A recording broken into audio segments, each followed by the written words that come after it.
Eh bien, bonjour à tous.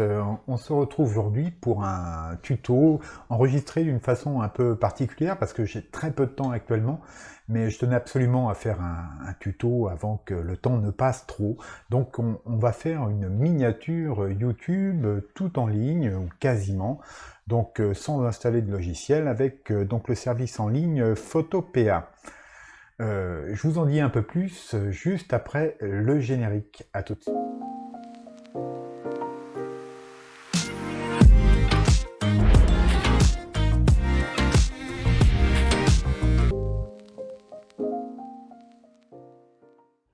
Oui, donc faire une miniature YouTube, une vignette YouTube, c'est pas toujours une chose aisée. Alors moi, je vais pas vous donner la recette pour réaliser la meilleure des miniatures qui cliquent un max. D'ailleurs, qui a la recette, je ne sais pas. En tout cas, il y a effectivement des conseils et notamment, vous trouverez de très bons conseils et des infos sur la chaîne Le Coin des YouTubeurs de Sylvain Lepoutre. Alors, moi, je vais m'attacher plutôt à la méthode et aux outils ainsi qu'aux caractéristiques techniques. Donc, pour information, je mets mes lunettes, ça sera plus pratique. Donc, vous voyez une vignette YouTube, eh bien, on peut très bien la faire dans une taille Full HD, donc de 1920 par 1080 pixels. Moi, c'est ce que je fais personnellement. Évidemment, YouTube va la recadrer, pas la recadrer, pardon, la redimensionner à sa convenance selon les cas de figure, et il réclame un minimum donc de 1280 par 720 pixels, comme vous pouvez le voir à l'écran. Donc, pour faire cette miniature, on va utiliser le service en ligne Photopea. Donc je vais lancer l'outil, voilà.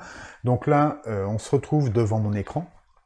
Donc Photopea, vous le connaissez peut-être si vous avez regardé déjà une de mes vidéos qui concerne donc la numérisation et le développement de négatifs avec un scanner basique ou un smartphone.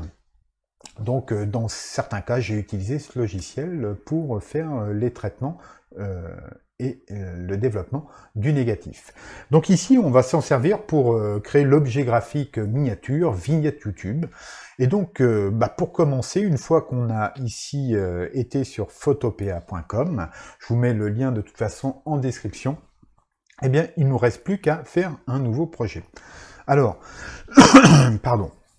Vous pouvez voir qu'ici, il nous propose ici des tas de formats, voilà, sur lesquels on peut partir, mais ici, on peut aussi très bien partir donc sur un nouveau projet. Je vais l'appeler miniature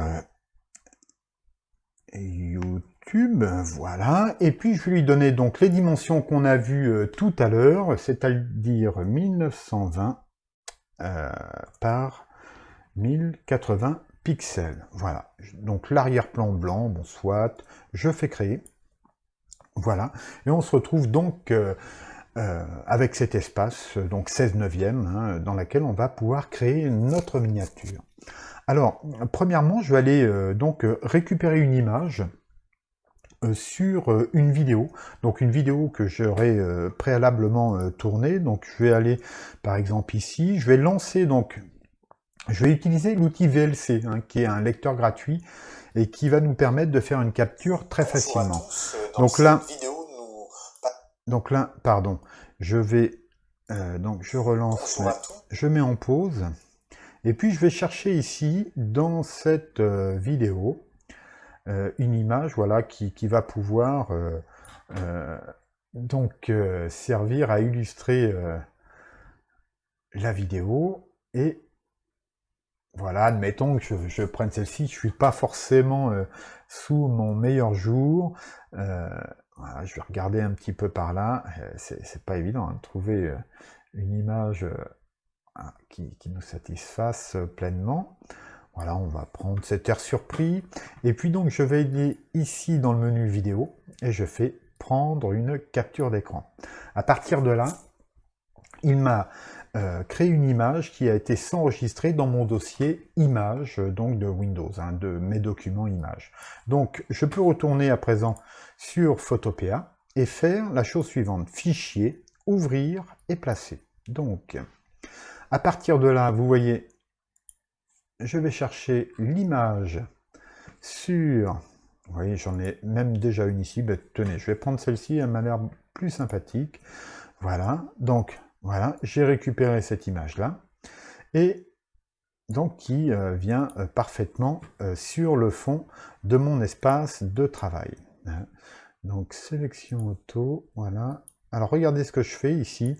Hein, je coche sélection auto ici.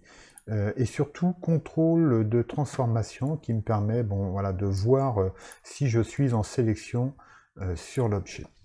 Donc première chose, par exemple, moi ce que j'aime bien faire, hein, je vais prendre un peu modèle sur ce que je fais habituellement, c'est que je décale ici mon visage ici, et puis dans cette partie-là à gauche, je vais prendre par exemple une forme. Alors d'habitude je prends des rectangles, hein, mais là tiens pour changer, je vais prendre une ellipse. Alors je vais me servir, je crois, de la touche Shift, hein, donc majuscule, ici pour tracer un cercle.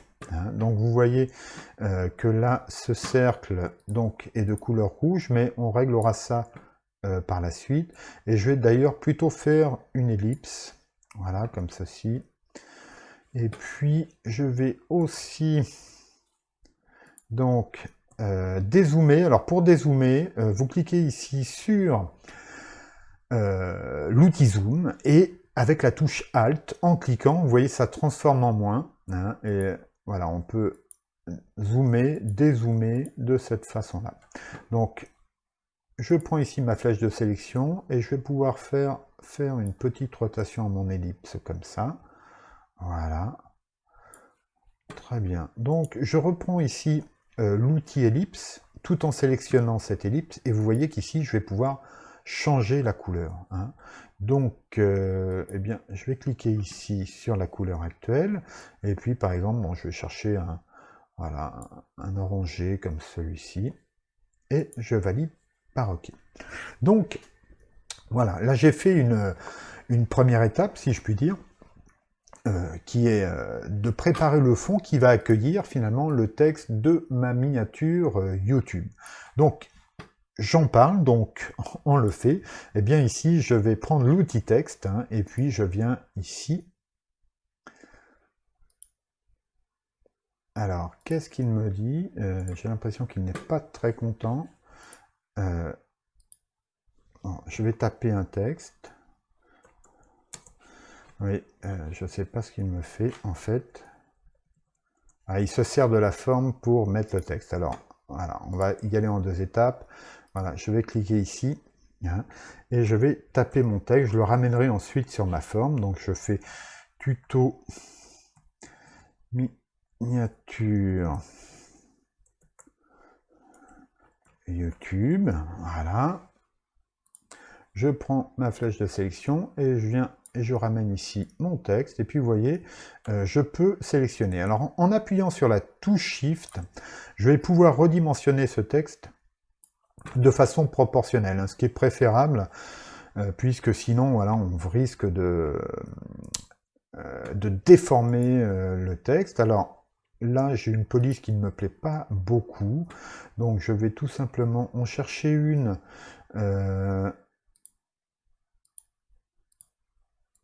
donc voilà, qui soit assez grasse. Donc je choisis display. Généralement, on obtient dans la liste des choses, des polices assez épaisses. Qui, voilà, par exemple, je vais prendre ça. Bon, c'est pas la plus géniale de toutes, hein, mais on va dire que ça fait l'affaire. Après, vous aurez tout le loisir, vous, de réaliser et de choisir hein, ce qui vous plaît le plus. Et donc, quant à la couleur ici, eh bien, je vais passer cela au blanc. Voilà. Donc c'est vrai que cette police, elle est quand même un peu large. On va chercher autre chose. Voyons voir ça. Ouais, ça sera pas plus mal. Ça sera certainement même beaucoup mieux. Voilà, on va pouvoir prendre tout ça. Voilà. Alors, ce texte, vous voyez, il se détache plutôt bien du fond, mais si on souhaite, on va pouvoir créer la chose suivante. Donc je sélectionne, alors là je vois que j'ai du texte qui ne sert à rien. Voilà, je le mets à la poubelle, je garde que celui-ci. Voilà. Donc, je vais pouvoir ici créer... donc, filtre, là. Voilà, je clique du bouton droit ici, style de calque. Je cherche...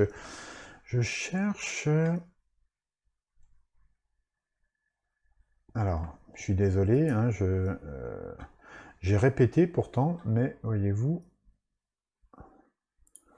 j'ai perdu. Alors, filtre, calque, animation, style de calque, pardon. Voilà, vous allez ici dans le menu calque, style de calque, ombre portée. Voilà, alors on déplace ici, et vous voyez qu'on peut donc gérer ici un ombrage qui peut être plutôt sympa, hein. Voilà, on peut voilà, accentuer comme ça le contraste du texte par rapport au fond, hein. Voilà. Alors si je le souhaitais, je pourrais rajouter ici par exemple un autre texte, hein, ou pourquoi pas mon logo perso, donc le logo de la chaîne, hein, ici, dans le coin ici, donc c'est ce que je vais faire. Je vais faire à nouveau ouvrir et placer. Voilà, donc pardon, on n'est pas du tout au bon endroit. Je vais ici dans Vlog. Je fais un set en cours, voilà, et normalement, je vais avoir ici, voilà, un PNG transparent, hein, c'est très pratique, voilà. Voilà. Je vais pouvoir placer ici, pourquoi pas, dans le coin. Alors, j'oublie pas d'utiliser Shift pour réduire la taille de ce logo, voilà. Et puis, comme il y a du texte ici, mais qu'on le perd un peu, eh bien, je vais aller prendre ici une forme de rectangle, voilà. Je vais le placer ici. Alors, je vais faire voilà, un rectangle de cette taille-là. Voilà, je vais le faire pivoter comme ça. Voilà, et le tout, ça va être de le placer. Alors, regardez bien. Ici, j'ai tous les éléments, hein, qui servent à réaliser la miniature. Donc, je vais pouvoir le prendre ici, par exemple, et le faire passer sous mon logo, hein. Et donc, mon logo passe ici. Alors, je resélectionne mon outil rectangle, et vous voyez, ici, je vais pouvoir sélectionner la couleur, et puis, par exemple, voilà, le passer ici au noir. Je valide par entrée, et regardez bien ce que l'on va faire, c'est que là, on va régler l'opacité, hein, voilà, de façon à rendre tout cela plus lisible, voilà. Et donc, si je désélectionne mon objet, alors c'est quand il veut, hein, voilà. C'est pas toujours, voilà, il y a des petites réactions un peu bizarres sur Photopea, mais sachez qu'en règle générale, voilà, ça fonctionne très bien. Donc là, on va grossir un petit peu, on n'y verra pas plus mal, voilà. Donc voilà ce que ça donne, hein, cette miniature. Donc voilà, hein, je voulais vous faire voir un peu les principes de base, voilà, que moi j'utilise. C'est assez simple, mais c'est assez efficace. Et puis, je dirais, vous trouverez votre propre recette. En tout cas, Photopea permet de faire cela tranquillement sans installer de logiciel. Et voilà, vous pouvez prendre une photo auparavant ou faire comme moi une capture d'écran avec VLC pour l'ajout de l'illustration, donc ici photographique. Alors bien sûr, si je le souhaitais, ici, sur cet élément, je pourrais appliquer aussi des effets, bien entendu, hein, puisque vous voyez en style de calque ici, bon, vous voyez, on peut faire un certain nombre de choses, mais on peut aussi donc utiliser les masques d'ajustement, hein, qui vont nous permettre, par exemple ici, de resaturer un peu, vous voyez, hein, de jouer ici avec la luminosité. Donc voilà, ce sont des choses intéressantes à faire.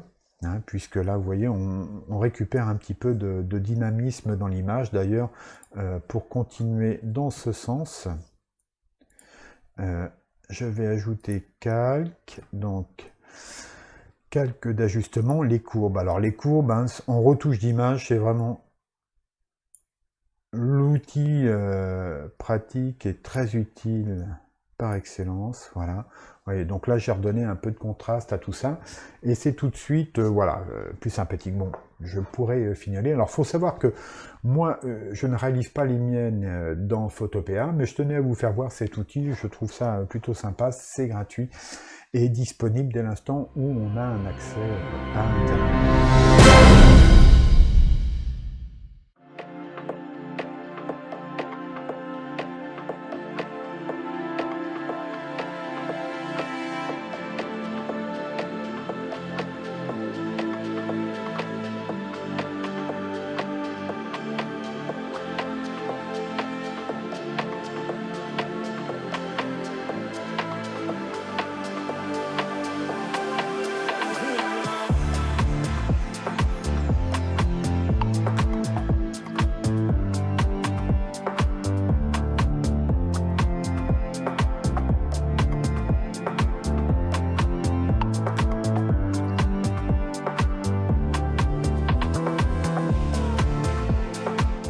Donc voilà, bah, ce petit tuto express se termine. J'espère qu'il vous sera utile et qu'il vous plaira. Donc pour ma part, donc je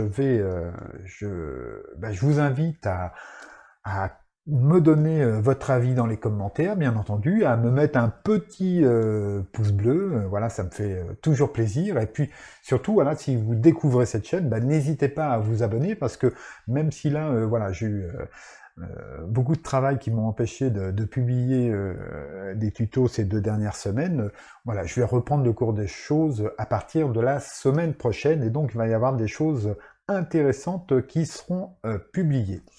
Donc je vous invite à vous abonner ci-dessous, voilà, ça m'aidera aussi beaucoup dans le développement de cette chaîne. Alors je vous souhaite une très bonne fin de semaine et à très bientôt. Au revoir.